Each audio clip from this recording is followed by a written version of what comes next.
Les justes, que ferait-il? On peut reprendre nos places.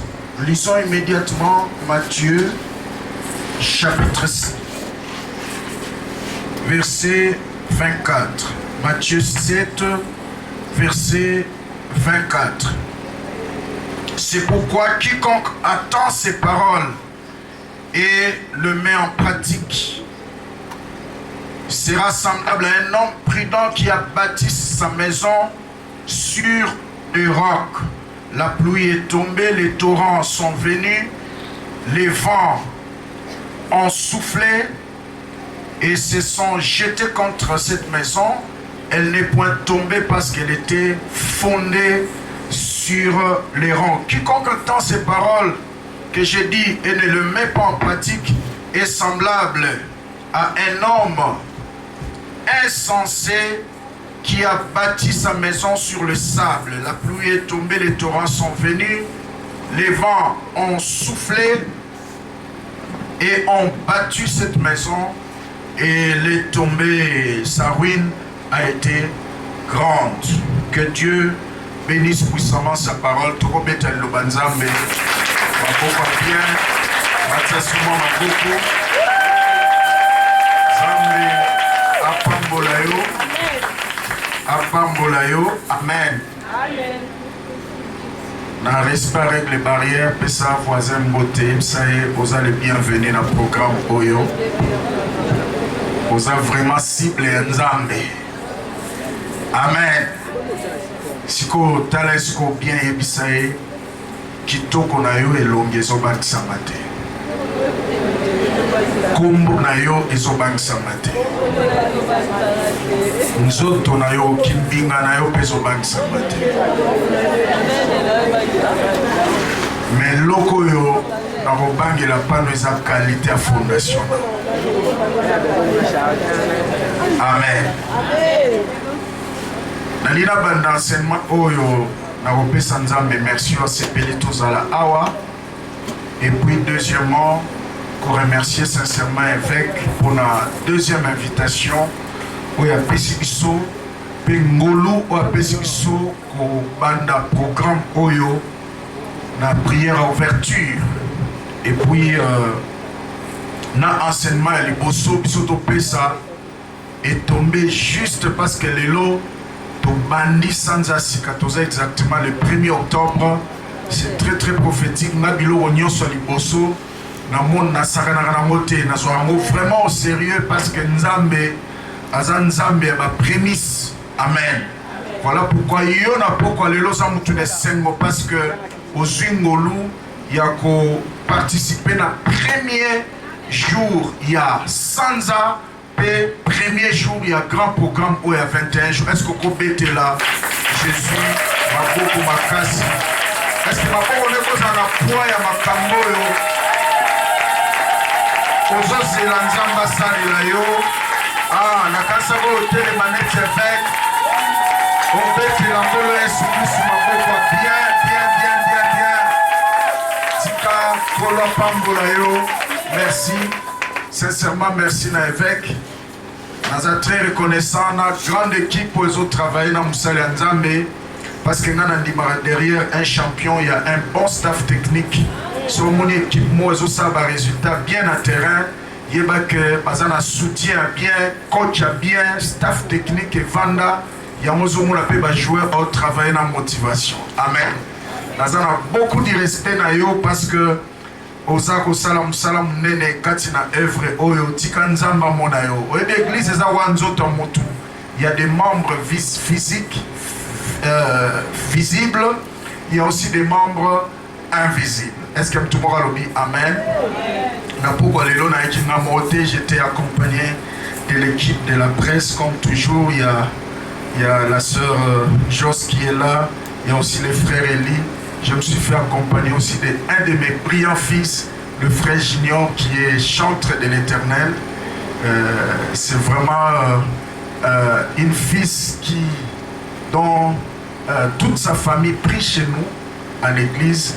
La famille Nabango, de bâtir l'église Nabisoki Sangani. C'est vraiment une famille d'alliance pour moi et j'ai beaucoup de respect pour leur famille.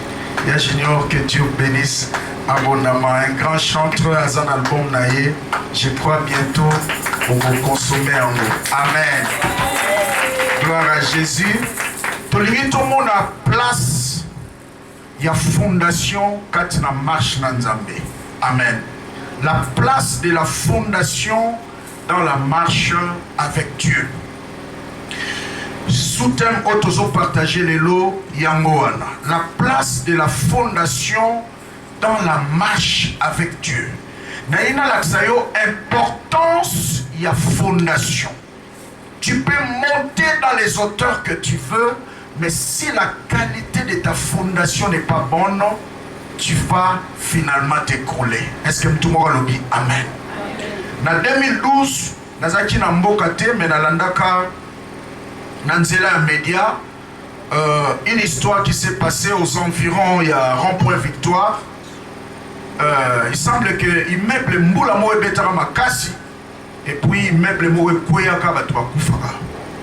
Alors, qu'est-ce qui s'est passé dans Tolandi Ango, Nanzela Média? Bakineko Kanga, ingénieur d'abord, Oyo, a proposé un plan immeuble. On l'a arrêté et puis on a arrêté les propriétaires de l'immeuble. Tellement que Barno Sambisabamo en public, j'aime souvent que ce soit des leçons, alors qu'est-ce qui s'est passé? Interroger un ingénieur. Comment toi, ingénieur qualifié, tout le monde a diplôme, au coquille pour accepter une bêtise pareille? Naku Oyo, selon plusieurs experts autotuni, et Mataki Mingi par rapport à la fondation. Ah, mais justement, tant la sali plan numéro 1, dans la question de Nengozolinga, n'a pas moyen aux anango, Naku Oyo et maintenant 3 niveaux. Fondation nango, tout ce qui est à niveau tel. Tu le connais bien, na sali Moussala nanga, mais quelques temps après, Bayer a tcheba locataire, pour ça mbongo salié, a zongeli sungay. Abi non, écoutez messieurs, et c'est que le bâtiment 4e niveau.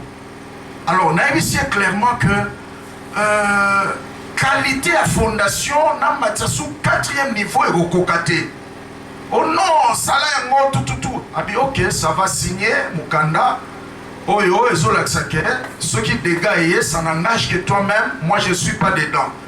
Les propriétaires a signé. À Matelier, à Tchessouba locataire, Lokoso Mbongo, à ceux qui ne sont pas ingénieurs, a dit non, non, monsieur, Nana Sina Lobaki, na Sukiwana.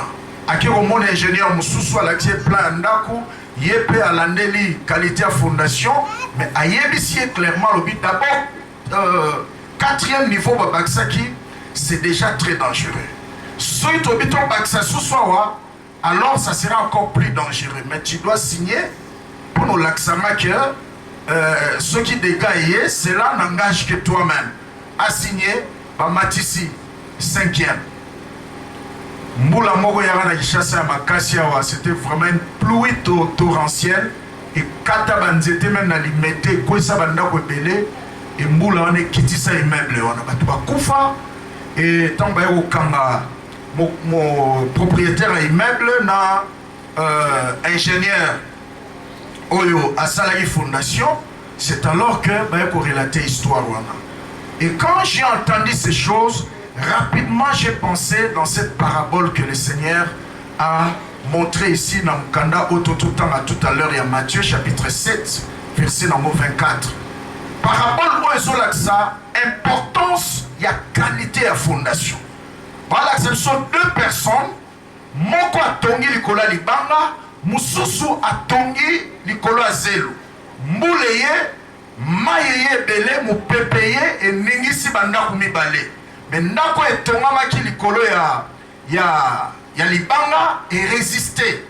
Mais ndako etonga maki likolo azelu et kwei. Est-ce que mtumoko azoloba? Amen, très bien. C'est cet exemple-là qui va introduire ce grand message. Bientôt, dans son compte, on a un long voyage, 21 jours de prière. J'aime dire ça. Quand on s'embapisse à un programme Yamoulaï, 21 jours, 7 jours, 14 jours, au besoin même 40 jours de prière. Chaque jour qui passe, nous allons construire ma vie. Est-ce que tout le monde dit Amen? Vous et moi, nous sommes une maison que Dieu est en train de construire. Parce que la Bible est un temple en Nzambe. Tout ça, un temple wapi Nzamba e kovanda. Tout ça, un naku on Nzambe azotunga. Qualité à élévation na biso et qu'on dépendre na qualité à fondation. Est-ce que tout le monde solo ba? Amen, très bien. Malgré forme oyo kikozwa, mais ce qui fondation na weza malamu te, ce qui est bandeleza malamu te, okoya. Est-ce que tout le monde dit amen? C'est ce qui nous renvoie même dans mon psaume au Bible lobby, dans psaume 11 qu'on a lu tout à l'heure, verset 3. Lorsque les fondements sont renversés, que ferait-il le juste? Tant que le fondement, mon beaucoup y en a quoi mon yenge beni akosalani. Je pense que la réponse est simple, il doit s'élever parce que la Bible dit qu'il verset en a sous forme questionnaire et puis réponse pour que Moutuna Moutou réfléchir. Il y a un bandai kolobanato na pour lelo na côté à ton a enseigné, mais quand j'ai prié, Dieu m'a poussé plus na ko faire réfléchir yo. Bientôt on un grand voyage comme je l'ai dit tout à l'heure, il y a 21 jours. Qualité à un résultat autorosoir pendant ces prières et à la fin dépendra de la qualité de notre fondation. Est-ce que tout le monde a dit amen? Parce que quand on déjà au bandi mabé, ma fondation est sa solidité. Il y a même Bible dans Luc chapitre 14 verset 28. Luc 14 verset 28, Bible lobby. Moto nyonso alinya tonganda et Seigneur a son temps à vanda à calculer à ça la calcul et qu'on coûter combien. Est-ce que tout le monde a dit amen? Nabi ke batu batonga bazali awa kotongeza na pema kosomba lupango c'est bien mais kotonga eza facilité mokola liboso na tongaka badal kaka ya église 3 portes na badal tout ça moi bakaro na kati na meli pe matango basenga budget au moins $3200. J'ai dit je donne du respect na batunyo so batonga na vie. Est-ce que tout le monde a dit amen? Donc on a battu sous soit locataire à qui on fout ou quelque part bayer azo chemwa mulunge azo alonga kuna ndaku nini oyo ndaku ni kama des chambres salon ya tonga yo mukolo tonga oyebe zala pema. Est-ce que tout le monde a dit amen? C'est pas facile construire une maison. Est-ce que tout le monde a dit amen? Alors pourquoi ce message? Première raison, c'est que ce message est venu pour que chacun de nous prenne un temps de réflexion. Alléluia. Amen. Réfléchir sur nos qualités de fondation. Deuxième raison, c'est que voyant l'état de vie du peuple de Dieu, et pour ça qu'il biso to mema tant il y a réflexion dans ma terre côté là comment battre belé bazo rotambola asomba nzam ami bonza et pas nzam. Mais tu peux voir jusqu'à 42 ans sans mariage, sans fiançailles, mais à banga nzambe c'est pas possible. J'attends quelqu'un dire amen. Moutaso sale l'ensemble, alanda l'ensemble, après ça va dire naïe, mais à un certain niveau, au sommet que ma capitota moulate na vie naïe. J'aimerais te dire ce soir, lorsque tout ne marche pas, fais un marche en arrière vers la qualité de ta fondation. Est-ce que tout le monde a dit amen? Voilà pourquoi dans le barangon mingi, dans ma terre, la délivrance à ma famille, ma responsabilité de la génération de biso oyo ezali kotonga ma fondation ya sika. Amen. Amen. Donc, Nzambe alinga sala na yo ancêtre koko ya génération ya sika. Génération où ils sont sans sorcier, sans malédiction. Une génération bénie. Bandeko bazalaka na mukanda na temps elekaki muke awa sur Matthieu tozote ya délivrance des familles na lobaki toyaka na mokili na nzoto ya sika mena makila ya kala. Na fondation. C'est ça ce que j'appelle fondation. Est-ce que tu m'auras zolandanga? Qualité à makila ya mutu et déterminera pe vie à mutu na sama bele. Bible lobby na Lévitique que la vie de l'homme est dans le sang. L'âme de l'homme est dans le sang. Est-ce que tu m'auras zolandanga bien?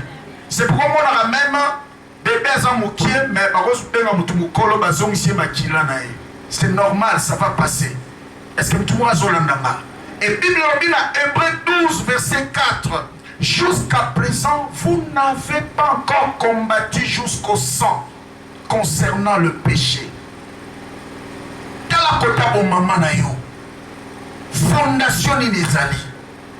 Tala ni ba to bandara fi, ba kolaka, ni ba kufelaka. Yo uti na fondation bien te. Tala kota bo mama, ne ba to bandara fi, ba kolaka, ba sukelaka, ne ba kufelaka. Uti na fondation malamu te. Est-ce que tout le monde a dit amen très bien? Ça doit nous interpeller. Les fondations n'ont aucun respect de votre titre, de vos talents et de vos dons. Fondation a la capacité de réclamer le bambi au nassé.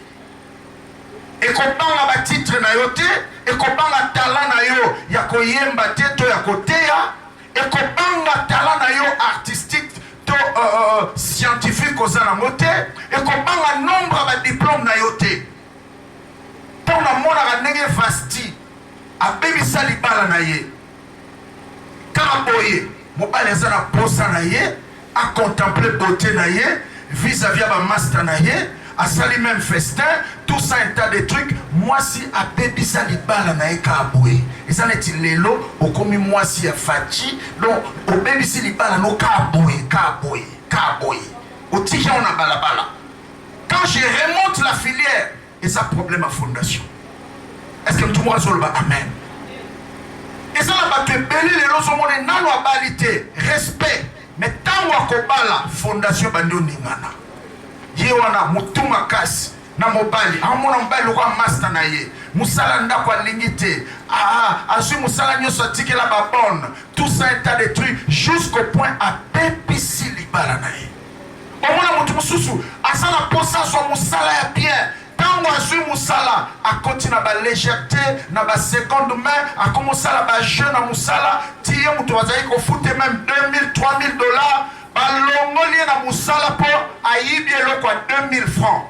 N'a pas tout souvent au Talibabi, on peut ça qu'on locaté, et ça qu'on locaya solo, fondation.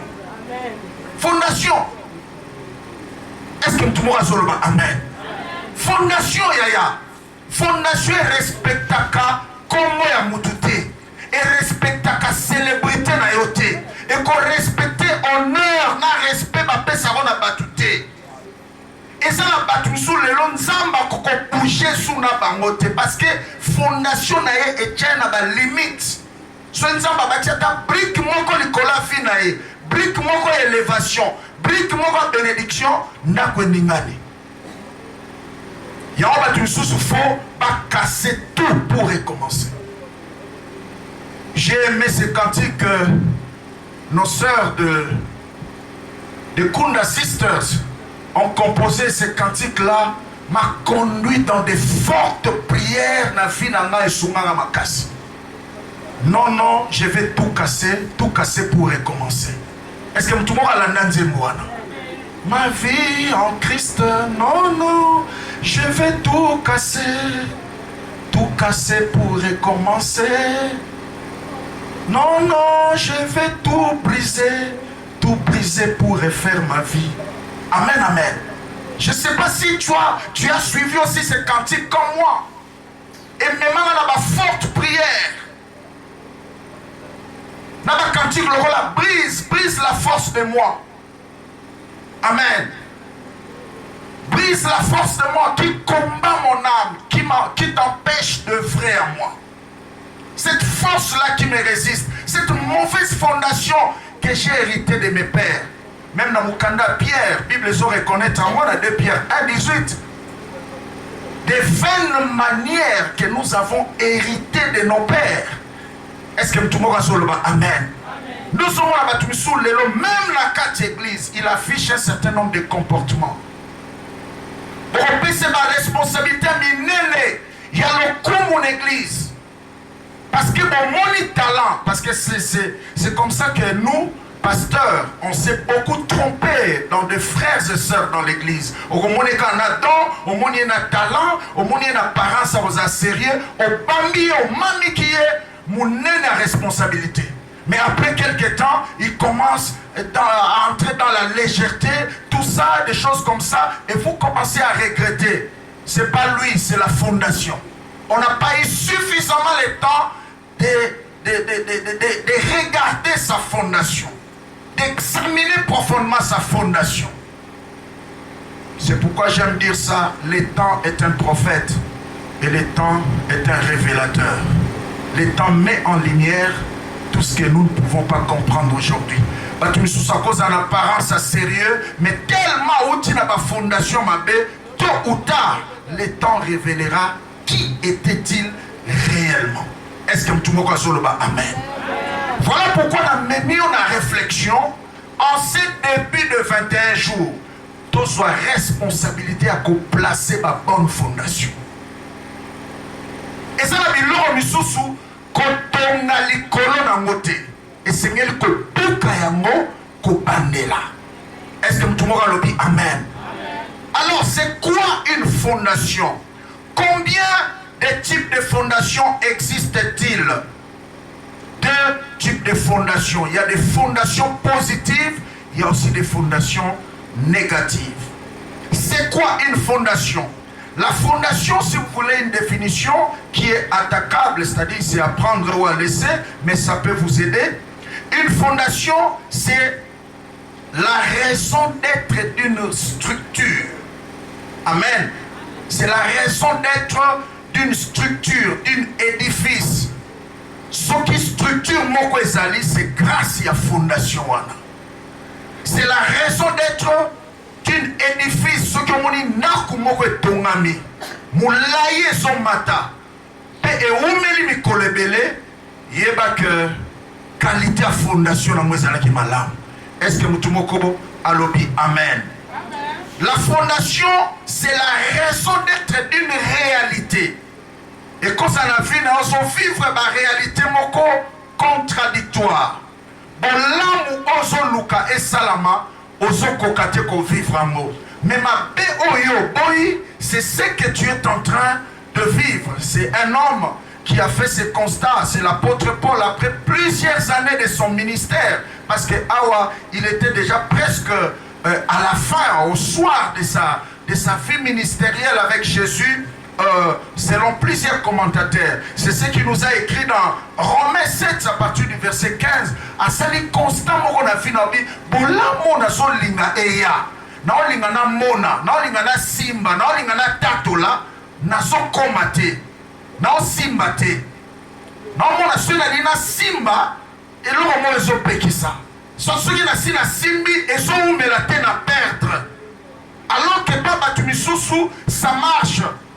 Abina on senti katinanga loi mususu ezo poussenga na salamaka mona lingete. Problème à fondation. Est-ce que tout le monde le dit? Amen, très bien. La fondation.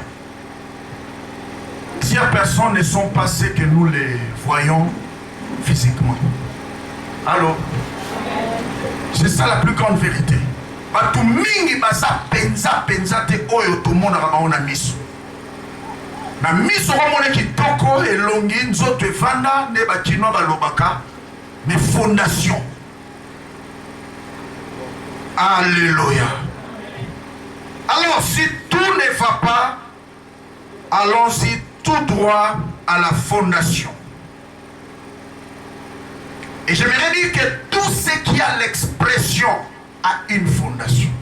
Amen. Et l'okonyoso ezo monana. Et l'okonyoso ezo salama. Et ça na fondation dans le monde. Relation nyoso et ça na fondation. Mariage et ça na fondation. Entreprise et ça na fondation. Musala nyoso et l'okonyoso et ça na expression et ça na fondation. Je n'ai pas besoin de connaître la qualité de ta fondation, mais le fruit qui se manifeste en vous déterminera tout. Est-ce que tu pourras le dire amen? Bambouma ozo manifester, bamba fruit ça va résultat. Ba résultat ozo bika na ministère na yo, na marche na ona nzambe, na musala na yo, na libala na yo, na makambo yo salaka, ils ont déterminé qualité à fondation na yo.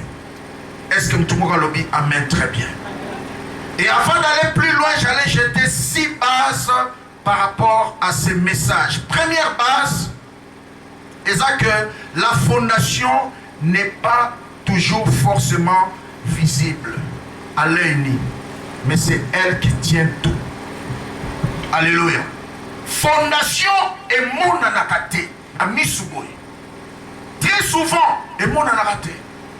Mais il y a un bon et simbi nyos. Il y a un simbi fi abatu. Il y a un simbi destiné à moutou. Et deuxième vérité que j'allais placer, c'est ce que je viens de dire tout à l'heure, c'est les fruits. C'est vos fruits qui déterminent la qualité de votre fondation. Par résultat, osokuta nango. Na marche non nzam. Na misala na yo, na libala na yo, na ba projet na yo. Combien de temps as-tu fait dans ce que tu fais et où sont des résultats? J'ai rencontré un homme qui m'a dit, pasteur, chaque fois misala nanga, ils aura toujours na impression neti mutumurazo bandasika. Et pourtant, je dois avoir 30-32 ans dans musala oyo. Mais pour nous autres, ils ont évolué. Maintenant, j'ai toujours tendance à reprendre ce que j'ai fait. J'ai toujours tendance à reprendre ce que j'ai fait. Et quand j'ai remonté la filière, je me suis rendu compte que le problème à ma casse ya vie na ezaki fondation.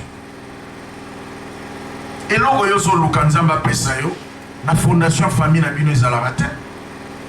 Est-ce que tout le monde a amen? Des sources va combattre na union sur la moana. Maintenant, tu dois prendre la responsabilité de réaliser que et Sengeli au téléma. Troisième base que j'allais jeter, il existe 2 types de fondations. Fondation positive, la fondation négative. Amen. Fondation positive, ne fondation oyo, to bâtir na Christ.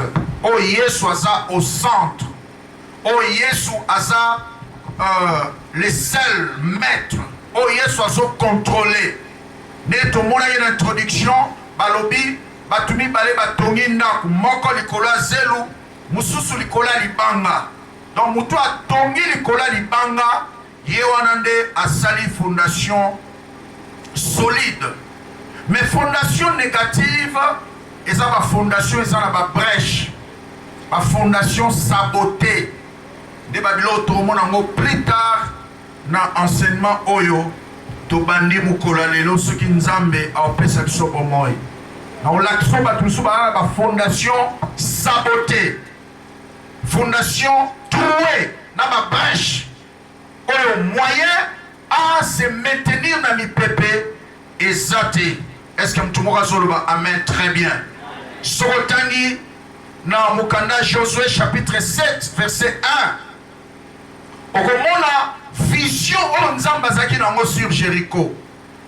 Selon Dieu, il voyait Jéricho comme une ville à détruire et à reconstruire. C'est-à-dire que mon côté où est tonga Jéricho et koki koti kala ya kotongama pendant que bana Israël bakobika na mboka wana. Donc Dieu voyait Jéricho comme ça, comme une ville à détruire totalement et à reconstruire totalement. Mais erreur à quand que ça là. Akerozo eloko moko ya mboka Jéricho à Bombi. Et pourtant, il faisait partie de l'équipe. Parce que, en faisant cet acte-là, déjà, il a combattu le plan de Dieu et la vision de Dieu sur Jéricho. Est-ce que tout le monde a amen? Et ça, ce sont des vies à détruire complètement. Tout le monde a une cantique ou une introduction. Tout casser pour recommencer. Est-ce que tout le monde a amen? Donc, Makambo et Salama la famille à partir de Makila, Baloi, Balianso et Vandissa, Bokoko, Babino. Tant Nzamba Otaloboy. Donc, aux âmes moutées, c'est que Nzamba Bouka Nyonso à Bandela. Est-ce que tout le monde Nzamba Solo Belaï? Mon frère, yo soko tombé dans la famille Oyo. Moi, s'il fallait Nzambe à Bouka Nyonso pour Bandela. Yo suis quand on suis, on n'a pas beau bandit histoire d'Abino. Ni n'y a aucun de l'ebosso. Ma sœur, ce que Koutana Moubali Oyo.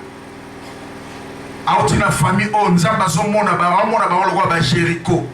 Et c'est que les nyonse Boukana, nyonse Kouya, pour Babando Tonga. Mais ma Tonga est l'autre côté. Alléluia. Nini kokende liboso. Mon frère, ma soeur, on a une relation. Il y a un mouton, Nzamba Zomona, le roi Jéricho, Moka, Oyo, c'est que les nyonse à la casser. Peba Tonga lissus. Mais on lit nyonso à la kaseba tonga yemoka banda ko tonga vina e likolo ya biloko yo ezofandi sa fondation solidité nini okende liboso ne source ba malheur à batu belé. Est-ce que tout le monde lobby amen très bien. On a même la psaume 106 verset 31 à verset 32. Quand le peuple a touché à la fondation de Moïse, Moïse est tombé dans le piège. Sa mission s'est arrêtée.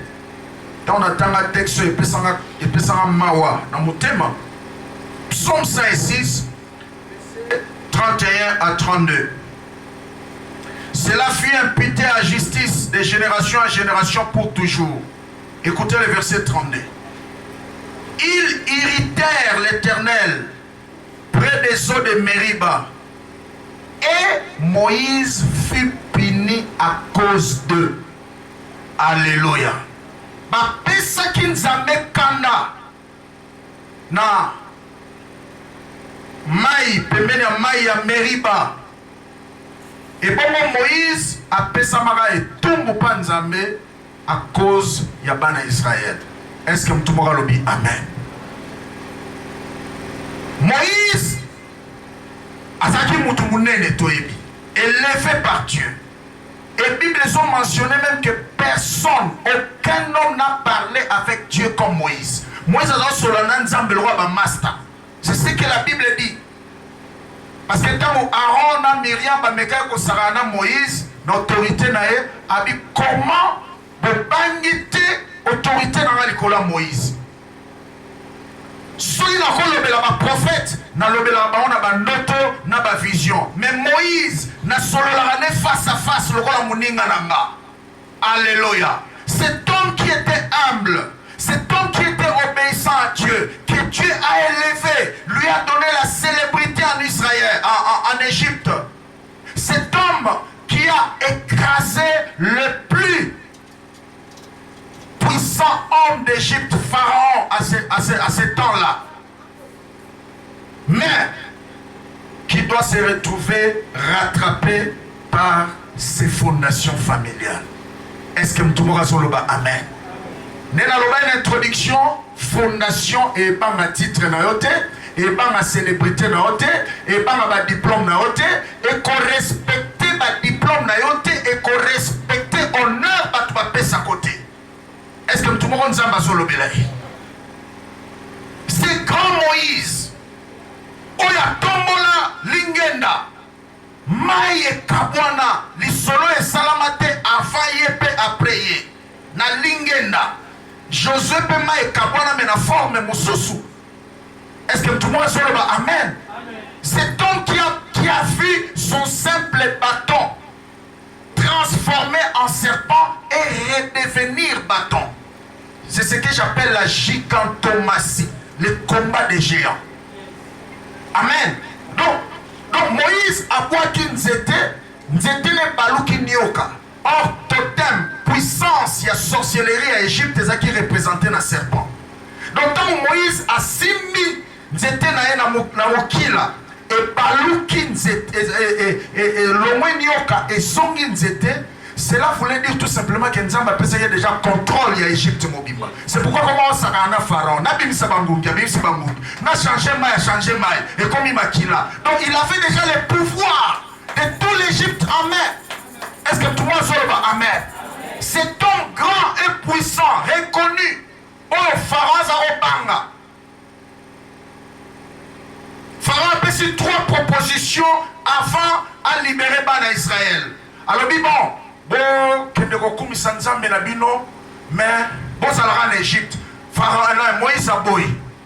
Deuxième proposition, bon, que nous commençons mais bon, tika. Bibouele na bino na bana awa Moïse aboyi abi ata linzaka na biso kotika lawa te toko bimana nyonso nazo sambela nzambe vraiment na 21 jours après ata linzaka no etika la te o bimana nyonso o ya pesi ya meno eza na poa makambo oyo nzamba koti makambo na ye abi ata linzaka kotika la te toko bima. Cet homme commençait à défier les grands pharaons. C'était pas facile, les rois Lélo. Joe Biden, président des États-Unis, ils ont facilité. Hein? Est-ce que tout le monde a le dit amen? Tu les défies comme ça. Quelqu'un qui a la puissance économique du monde, qui a la puissance militaire du monde, il y a comment l'obéler en face, boy. Mais imaginez mon frère, ce grand homme, Moïse, va être rattrapé par ses fondations. Nous avons découvert fondation dans Genèse chapitre 49, verset 4 à 5. Genèse 49, verset 4 à 5. Il sa voisin, la fondation, la famille, tout ça m'a bien ma casse. Tout ça la responsabilité au Tongali-Soussou. Impétueux comme les autres, tu n'auras pas la prééminence, car tu es monté sur la couche de ton père. Tu as souillé ma couche en y montant. Yoka verset 5. Siméon et Lévi sont frères. Leurs glaives sont les instruments de violence. Que mon âme n'entre point dans l'air conciliabule. Que mon esprit ne s'unisse point à leur assemblée. Car dans leur colère, ils ont tué des hommes. Et dans leur méchanceté, ils ont coupé leurs jarrets, les jarrets des taureaux. Les attendent Jacob, aligna Pambola Bananaye, avant à Koufa. En tant que prophète, il était en train de prophétiser, de libérer les paroles prophétiques en faveur de ses enfants. C'est pourquoi moi, dans Nzambe Nyonso, et Sengelos a appris à recevoir ma bonne parole de la part de ton pasteur. C'est très important. Beaucoup d'anzela, bolibo kabola papa libéra tali loba. Bosole na téléphone communication moi si lobi papa. Butu yangoyo Nzambe no loba tali loba. Tongo yango na keba kop libéra ta moi parole. Est-ce que mtumora lobi amen? Parce que vie en mutuna sama belé des déterminé. Et qui est dans la direction à ma loba, où est-ce que les mutuna amen, où est-ce la poids ma kamna loba. Alors Jacob devait libérer des paroles sur chacun de ses fils. Tant qu'on comme la tour, il y a Siméon, il y a Lévi, alors il y a mon anga et sangana binote. Vous avez toi kanda, pour la kanda la bino bo boma batu, bo kata batu. Oh ba salama kambwana na batamoro bo etata lobage lobote. C'est pourquoi je dis aux enfants de dire attention à l'église. Tant que une église, ça va fort au CPL, ça va pasteur. Est-ce que tout le monde dit amen? Parce que vous habitez tant au Foukamarani, au Lobaranzambe pour Nabino. Et ça va tout au temps à Combo. Et ça va tout ça au Tchèque en groupe. Nzambe pas pour la frère Nyoso, na frère Wana. Mais ça va tout ça Nzambe, quand ça frère Jean, quand ça sœur Ketia, monté Wana.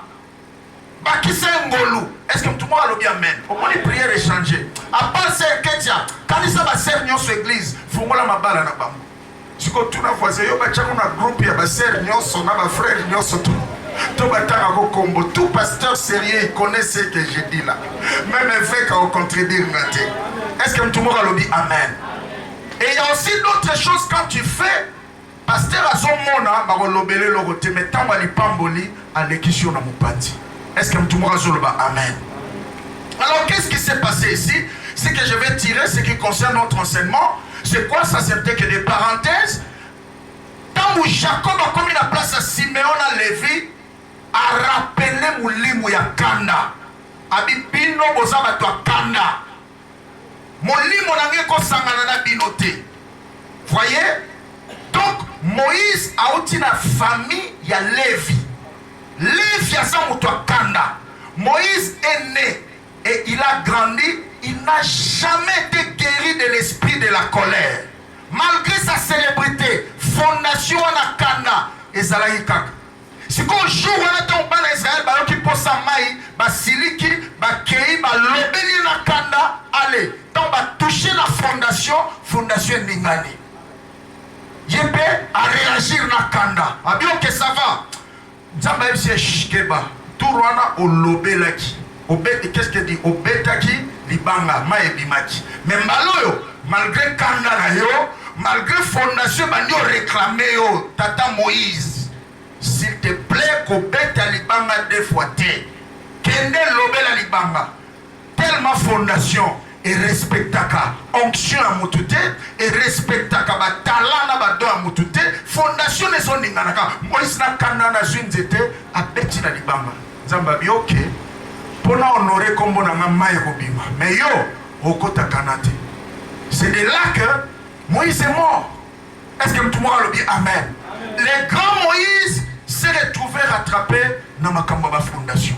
Il y a voisin d'autres dans ma fondation. Sans une conscience de. Alléluia. Okomatanayo. Parce que fondation, il y a ma bé et kotikayo mata. Mais aussi, sa vie, nous avons appelé le roi Moumbu, le roi Moutupamba, le roi Batumoko sans impact. Combien de temps on a mboko? Je m'en ai écouté na Kitambo na Tatamoko. Tout ça on a à l'époque. Azaka ma casse na période à mon pape. Azaki mutazo binisa bon ba génération le ba makambwana te. Alléluia, la deuxième république. Tout ça on a na rassemblement scolaire, comment so tinda ba cantique. Et il était gâté, il a fait beaucoup d'argent. Mais Nathan, assis là complètement, assis là. Dans le monde, je me suis rappelé que ma fondation. Est-ce que tout le monde a dit Amen? Parce que le monde ensemble, la Bible dit de gloire en gloire. Mais tant que vous avez remarqué, après gloire, il faut quitter les sous Simon Matawan et Zasunzamete. Nous avons mis la gloire, après à préparer, à côté culture, il y a deuxième gloire. À côté instruction, à côté mentalité, il y a deuxième gloire. C'est alors qu'à Matisson la deuxième gloire. C'est comme ça que Dieu fonctionne, parce que Dieu n'est pas un gaspilleur, c'est un investisseur. Quand on met en place les athées pour obéir ça, mais ça pour vendre, on a la source de bénédiction, on s'inspirer. C'est comme ça que Dieu fonctionne. Je prie le Seigneur que Dieu répare tes fondations.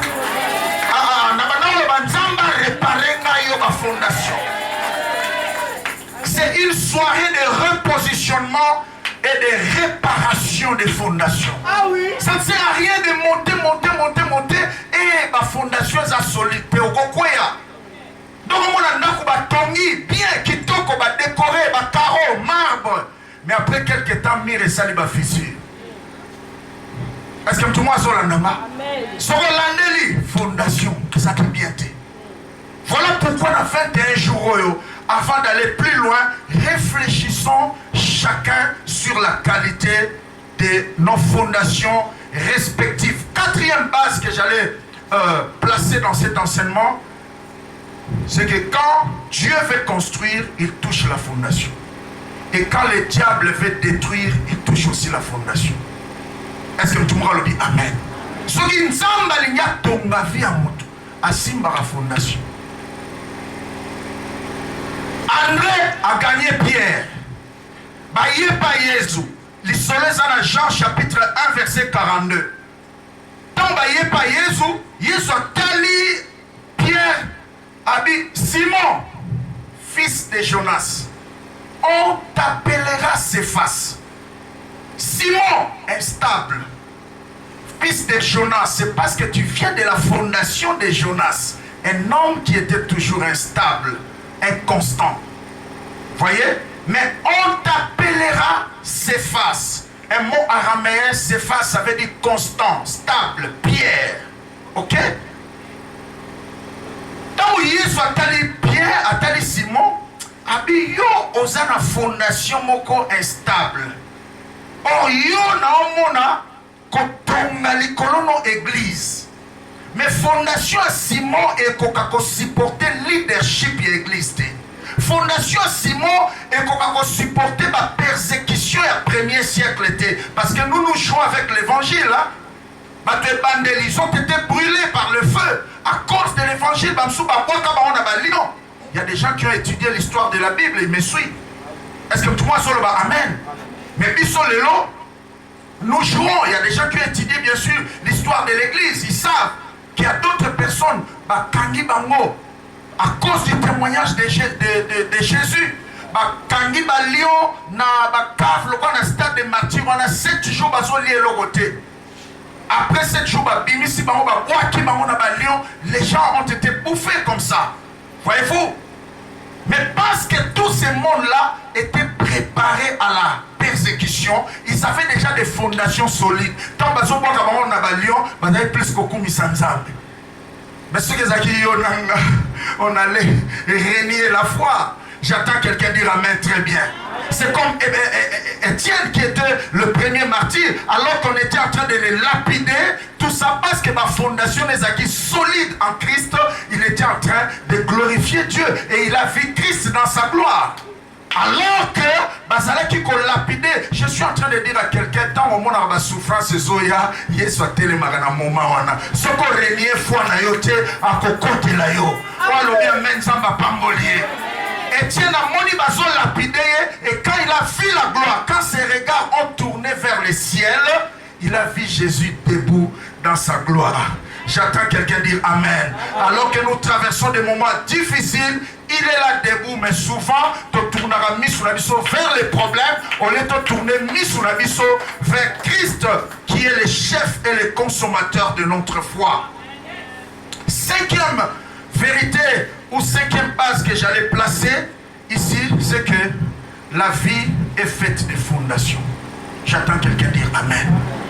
Nous naissions à l'image de nos parents, mais nous terminons la course de nos vies à l'image de nos choix et de nos décisions. Ramona Sheke. Je ne sais pas si tu as compris ça. La vie est faite de fondations. Et nous naissions à l'image de nos parents. Voyez-vous? Mais nous terminerons notre course sur la terre à l'image de nos choix et de nos décisions. Fia mutu e bana ko bonga to ko beba na ba choix na ba décision na ye. Est-ce que tu m'auras le dit amen?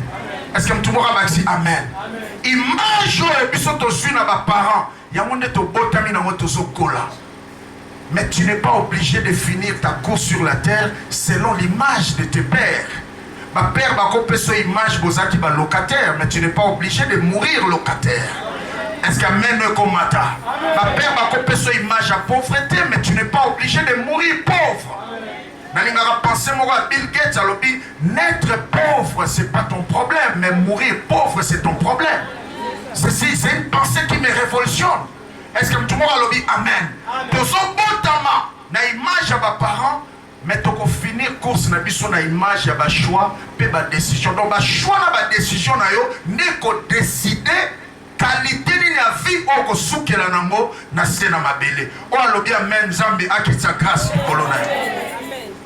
Sixième des choses, c'est que sixième base que j'allais jeter, je suis en train de chuter vers la fin. Celui qui reprend est plus fort que celui qui marche encore. Est-ce que tout le monde a dit amen? Prenez le courage de casser certaines choses et reprendre avec Dieu. J'ai une de mes filles qui évoluait dans les affaires, elle a tellement monté. À un certain moment, elle va perdre parce qu'il a lâché un peu le Seigneur pendant un temps. Elle va perdre jusqu'au point qu'elle est vraiment chaos. Avant même de venir ici, elle était en train de me dire que j'ai vraiment des problèmes sérieux dans Moussananga, je lui ai dit clairement que toi là, tu as un problème de ce que je vais prêcher aujourd'hui. Je vais aussi prêcher ton exemple. Tu as un problème de fondation. Depuis que Dieu t'a fait monter là, tu as oublié tes dîmes, tu as oublié tes actions de grâce, tu as oublié toutes les bonnes valeurs